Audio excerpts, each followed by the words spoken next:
പൊളിക്കോ ഇത്? ഒന്ന് പറഞ്ഞേ. ഞാനോ? പെട്രോൾ അടിക്കണേ മതി.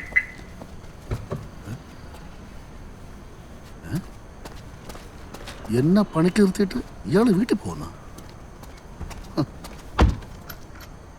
എന്ത് ജോലിക്ക് ഒരു സമയമുണ്ടല്ലോ, എനിക്കത് കൃത്യമായിട്ട് അറിയണം.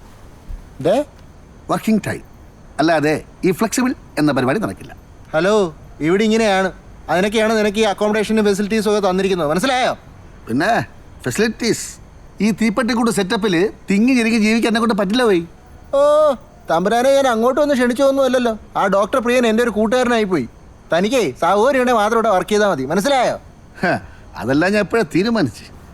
പിന്നെ ഒരു കാര്യം, ചൂഷണം എല്ലാ കാലവും നടക്കുമെന്ന് ഇയാളെ വ്യാമോഹിക്കുന്നു. നിന്ന് ഡയലോഗ് അടിക്കാതെ ഇറങ്ങി പോടാ.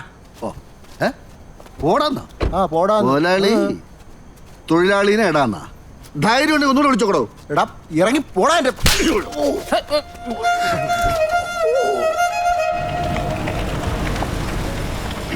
കേസൊന്നും ഞാൻ അറിയുന്നിട്ടില്ല. കാര്യം പറഞ്ഞിട്ട് ചെയ്യാന്ന് കരുതിയാ നിങ്ങളെ വിളിപ്പിച്ച. ആദ്യം തീവ്രവാദിയാന്നാ കരുതിയ. പിന്നെ ഞാൻ ചോദിച്ചപ്പം നിങ്ങളുടെ ബ്രദറാന്നോ പറഞ്ഞു. എൻ്റെ കസിനാണ് സർ.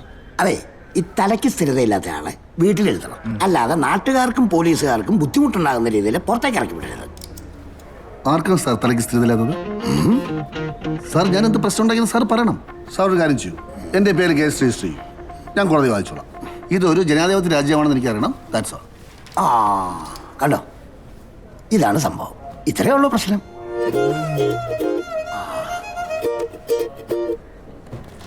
ഒരു മിനിറ്റ്, ചേട്ടൻ വന്നേ. എന്നെ അറസ്റ്റ് ചെയ്യാൻ പറയൂ, ഞാൻ കോടതി വായിച്ചോളാം. ചേട്ടൻ ഇവിടെ ഇരുന്നേ. സാർ ഇനി അങ്ങനെ ഒന്നും ഉണ്ടാവാൻ ഞാൻ നോക്കിക്കോളാം. ഇപ്പം താങ്കളുടെ ഉത്തരവാദിത്തത്തിൽ ഞാൻ വിടാം. ആ അഡ്രസ്സും എല്ലാ കാര്യങ്ങളും ഒന്ന് എഴുതി കൊടുക്കും. മറ്റേ സാധനത്തിന് കൊണ്ട് വിട്ടുപോയി.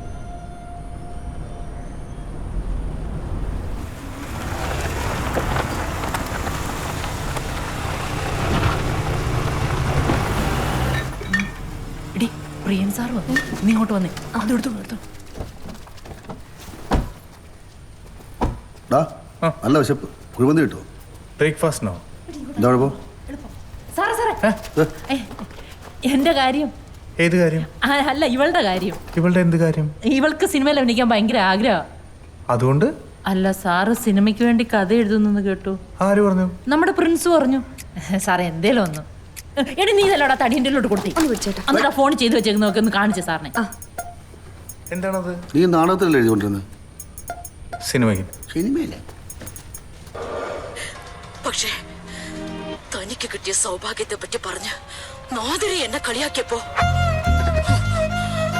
അതാണ് എന്നെ ഭ്രാന്തിയാക്കിയത്, എന്നെ ദുഷ്ടയാക്കിയത്.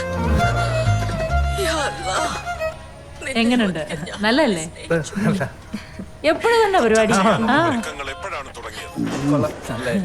ഇവക്കൊരു ചാൻസ് കൊടുക്കണേ സാറേ. എന്തെങ്കിലും ചെയ്യാം, മറക്കല്ലേ. എന്തിന്? ഈ കൊച്ചിന്റെ മൊത്തം വരുന്നില്ല കേട്ടാ. വേറെ എന്തെങ്കിലും പണിക്ക് വെച്ചാ ആരെങ്കിലും അഭിനയിക്കുക, അതിനനുസരിച്ച് ചുണ്ടാക്കുക. ഇതെന്റെ ഒരു ബന്ധു. കുഴിമന്തി മേടിച്ചാൽ പാല് ചോദിച്ചത് ചിലപ്പോ കറവക്കാരനാന്ന് എന്തെങ്കിലും തോന്നിയിട്ടുണ്ടോ?